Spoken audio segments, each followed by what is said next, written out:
Space সেভারে আমি আরও 2 মাস 3 মাস আগে হচ্ছে আমার আই টেস্টটা করাই, বাট গ্লাসটা আমার এখান থেকে অর্ডার করা হয়নি তখন, বিকজ এখানের গ্লাসগুলো খুব এক্সপেন্সিভ হয়।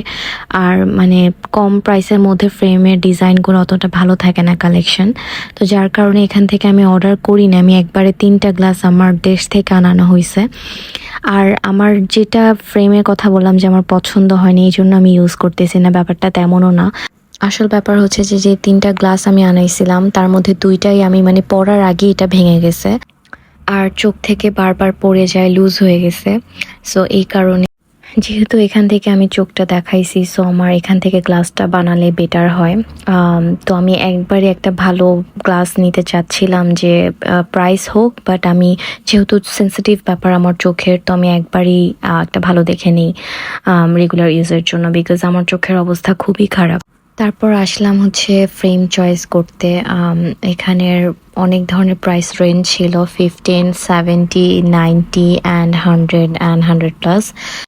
তো আমি চাচ্ছিলাম 70-র মধ্যেই কিছু একটা পছন্দ করতে। তারপর একে একে ট্রায়াল দিচ্ছিলাম। আমার কাছে স্কোয়ার ফ্রেমগুলো ভালো লাগে, আর আমার কাছে মনে হয় রাউন্ডের থেকে স্কোয়ার ফ্রেমটা আমাকে মানায়। তো আমি সেরকমের মধ্যেই দেখছিলাম, যেমন এটা একদম রাউন্ড, আমাকে আরও মনে হচ্ছিল গোলগাল। সো এইটা পরে আবার রেখে দিলাম। অ্যান্ড দেন আমি এই ফ্রেমটা দেখলাম, এটা আমার কাছে খুবই ভালো লেগেছে, একটু ইউনিক। এখন দেখছি এই টাইপের ফ্রেম অনেকে ইউজ করে। সো এইটা একটা, আর আমার ব্ল্যাকের মধ্যেও নেওয়ার ইচ্ছা ছিল আমি, বাট ওরকম পাচ্ছিলাম না যে ব্ল্যাক মানে একদম চিকন ফ্রেম থাকবে।